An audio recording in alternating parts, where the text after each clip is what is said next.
Well, what are you doing? We've got a cat on the roof. Why does this always have to happen when we're like filming stuff? Oh my goodness. How did she get up there? I don't know.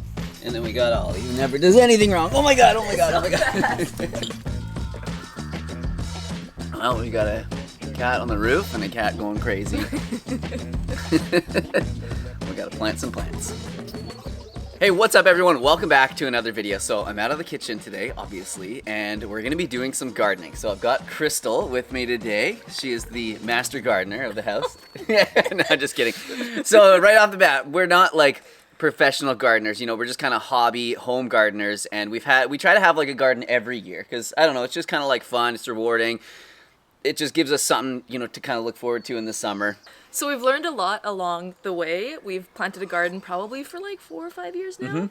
And some years it's great. Yep. Other years not so much. Yeah, you just don't know. We're going to give you some of the wisdom that we've learned throughout the years. And I guess we should say that we live on the west coast of BC. Oh, yeah. So our climate will probably be a little bit different than yours. Yep. We have like really short, kind of like hot summers. Yeah, super short, hot, dry summers.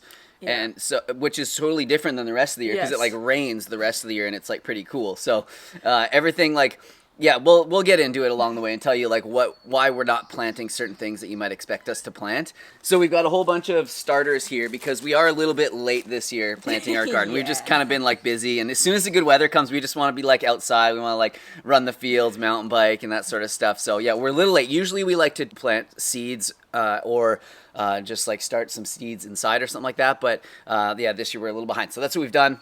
But anyways, yeah, let's just get into it. I got that. Oh, she came home. Oh my goodness. Come here. You on the roof, and you came home all on your own. Oh my god. So we have 3 different garden beds, and then we're also going to be doing like a hanging planter box with some herbs in it, which we'll show you along the way. It's actually pretty sweet. But this bed we're going to start with because the sun's coming up and it's going to be so bright here in a few minutes. But this is the bed that gets like the morning sun, the earliest sun in the day. So it also tends to be the coolest bed. And then the other ones get the afternoon sun, and it's absolutely scorching. So that's why this bed gets the greens. And we've already started here. We've planted a whole bunch of different lettuces. We've got some more lettuce here that I'm just gonna plant beside it really quickly. And these are just like some different mixed lettuces. I really like these like curly lettuces and salads because they like hold on to dressings and stuff really well. I'm not too sure what the rest of it is, but yeah, it doesn't look the best, but it'll come back. It'll come back. So we have gone ahead and put some fresh soil in the garden beds this year because we did notice the very first year it was incredible. Like the plants were so like green and lush, and they, you know, we just thought we were like the best gardeners ever. And then we realized every year after that it kind of got a little bit worse and worse. So we put some like organic compost kind of mix in here and just kind of refreshed it, like topped it up. And then we also added some vermiculite, but it's kind of pricey, so we didn't use a lot of it. I'm sure there's something else that we could use, but yeah, that's what we have in here. The vermiculite kind of helps it hold on to some of the water, but we actually have another trick that helps the garden beds hold on to water, which we'll share with you guys soon. And it's really cheap. It's not as expensive as vermiculite. We've got bok choy here, lettuce. Looks like some sort of like collard or something like that as well. That's going to be an interesting little bunch. So I'm going to be planting the seeds of some prize pak choy, otherwise known as bok choy. This grew really well in our garden the last couple years, and we're also going to be doing some radishes. Now you'll probably notice last couple years we've had like a lot of kale plants in this garden, but we've noticed that one, we don't really eat a lot of like kale from our garden. We kind of just let it grow, and 2, it gets so warm here that it honestly just bolts really quickly. So you end up not really getting like really like good leaves from it because it's just like grows super tall rather than like growing big. So we are going to do these. Also with the kale, we have these cabbage moths that are like an invasive species here, and they absolutely ravage the kale. They love it. And so I spend like so much time just trying to like pick all these little tiny like caterpillar-y things off. And if you don't get to them, they just like eat everything. They eat the entire kale, and it's kind of gross, you know, when you're like having a salad and you see one in there. And kale is so cheap to buy around here. Like we can get a huge bunch of beautiful green organic kale for like $3. So for us to spend, you know, like have so much garden space to grow that, it's, yeah, like Crystal said, not really worth it. So let's plant some of this other stuff. 6 inches apart, would that be like that? I told you, babe, 6 inches is probably about like that, you know, like that. So these are the rainbow radishes that Crystal's planting right now. So we thought it'd be fun to show you this garden now while we're planting it, and then as we film like vlogs throughout the summer, you can kind of see how it grows, and then you can see the food that we grab from it for our different meals and that sort of thing. So yeah, I'm pretty excited because there's nothing tastier than, you know, fresh food straight from your garden. Right, Crystal? Right. Homesteader almost? Oh yeah. So no. accomplished. I'm like, look at me growing my own food. We're pretty much self-sufficient at this point. Yeah. Just wait.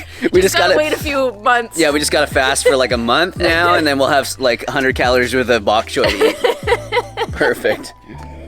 Oh, we can't forget. We have a surprise for the kitties. Oh yeah, definitely. Okay, let's do that right now then. Yeah, because they're running around, they might enjoy it. So we bought the cats a catnip plant, and Ollie absolutely goes crazy. We also have some catnip seeds that my sister-in-law got us. So we're going to plant like this so Ollie can like enjoy it and probably like ravage it. Well, yeah, because they just like lay on it and it just like breaks and them. then, but we're also gonna direct sow some catnip seeds in there so then like it can continuously just keep growing. Hopefully. I don't know, we've never actually grown catnip from scratch, but I think it'll work. Oh yeah, it'll work. Because the cats love to like lay on the catnip and absolutely go like crazy for it, we usually put it in like a pot rather than the garden because we don't necessarily really want them to be in the garden doing that. So we are going to plant it here. Oh.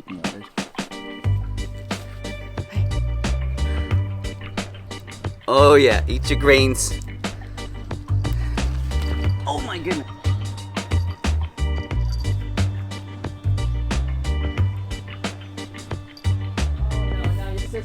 How does Polly just know? Oh, her eyes are closed? Oh yeah, she likes it. I think she's feeling it.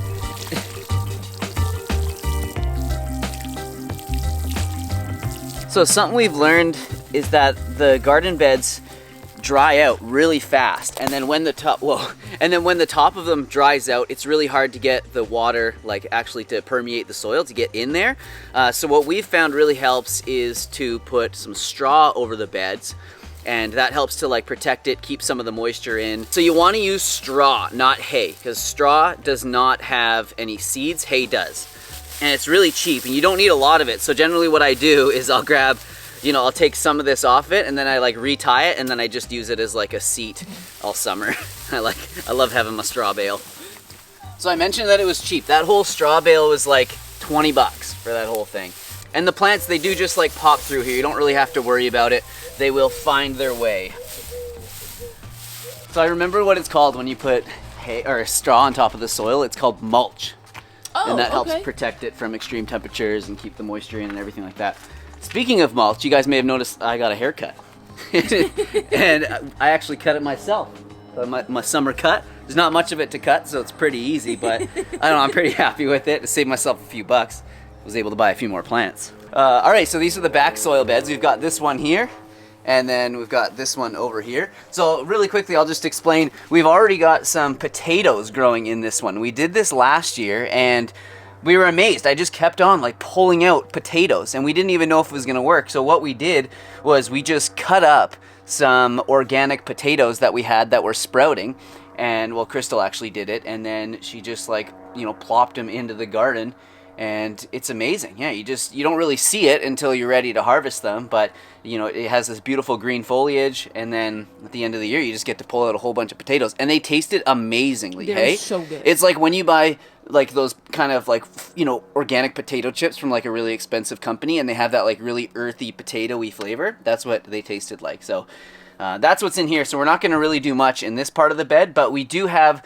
sort of a lattice back here that is really great for growing different squashes and stuff, which we have to plant. We do have some of those to plant as well. I don't know why I'm speaking like Yoda there. We do have some there. But we are going to start with this garden bed. So we've already got some strawberries growing. These have actually been growing here for a couple years, so they managed to last the winter. We don't really have to do anything. I don't water them or anything over the winter, and then they just kind of come up the next year. You can see how many strawberries there are growing. There's going to be a lot to eat.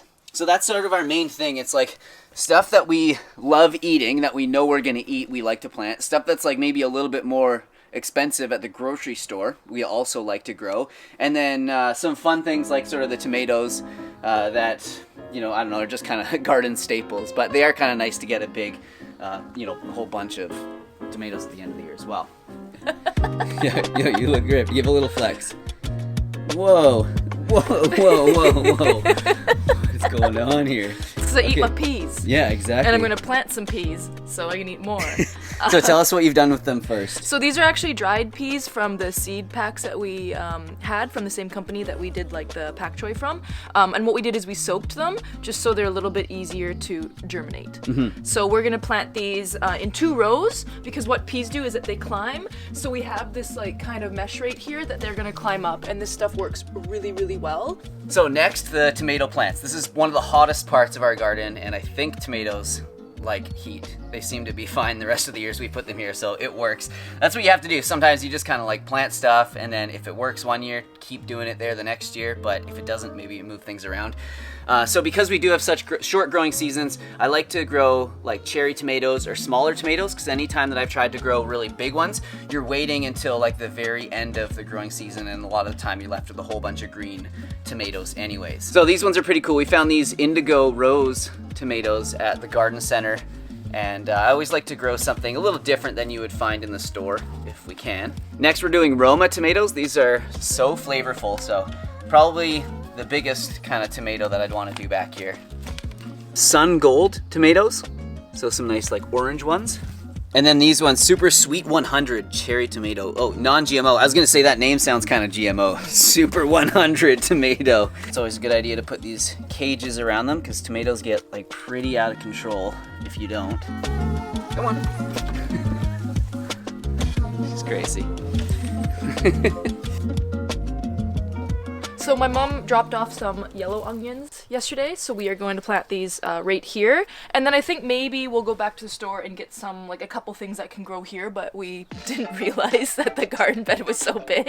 So we don't have a lot here, but it'll be fine. So now that we have everything planted in here, we're going to cover it with some hay, and then we're going to move on to that garden bed.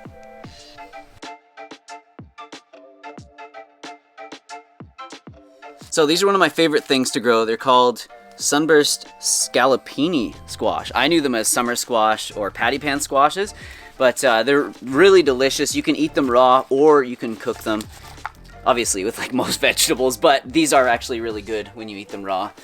But like most squashes, these do like to crawl, so that's why we're planting them here so that I can kind of guide them to go up and like onto this trellis. And then beside these, I'm going to plant some lemon cucumber. If you guys have never had these, you should definitely plant some. I've never seen them in stores, and they're so tasty. They're just kind of like little round, sweet cucumbers. And they're nice and yellow. They look sort of like lemons, hence the name. And then the last thing we're planting in this garden are just some regular cucumbers. Just some old English garden cucumbers. And then like the other garden beds, we'll water this stuff really well and then put some straw on top. So let's head over and do the last thing that we're gonna do today, and that is the hanging herb basket. I love this thing. Man, this thing's heavy. I don't know how it hangs on that hook, and the hook doesn't rip out, but it works. So this is obviously pretty self-explanatory. I actually found this curbside a few years ago, and it was kind of like falling apart and everything, but I fixed it up and painted it and everything, and it's been good to us for a few years. So obviously, yeah, you put some herbs in here, and the cool part about it is it has this pipe in the top that has all these like holes drilled into it, because if you were just to like water it all around here, the water would tend to just kind of like fall out the top and maybe not get all the way down to the bottom. So this allows the water to go all the way down to the bottom and then kind of fills up and then waters it all really evenly. By putting some fresh, rich soil on the top as well, what'll happen is when you water it, some of those nutrients will get into the rest of it.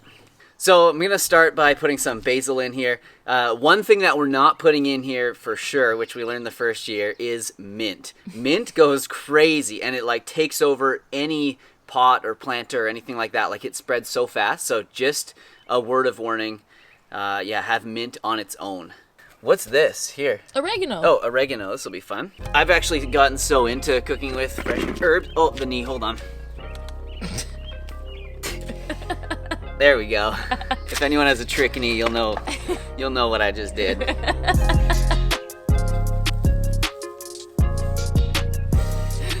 Your meniscus. Yeah, it is my meniscus. Oh, skateboarding seemed so good at the time. Seemed like such a good idea at the time. Some more basil.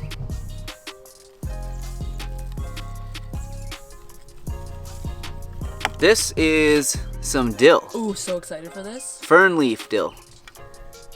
So next, I've got some cilantro. Hopefully it doesn't get too upset that I'm like doing this, like ripping all the roots, but there's really no other way. And then last, I've got some parsley. And it looks great already. It's gonna be so nice to just come out here, pick some fresh herbs in the summer. Filled it all but the very back, because when that's facing the back, it doesn't get much sun and they never grow very well back there anyway. This thing gets so heavy. I don't even know how it hangs onto this hook with all the water in here. It's crazy how heavy it is. This is why I lift. Yeah, it's perfect.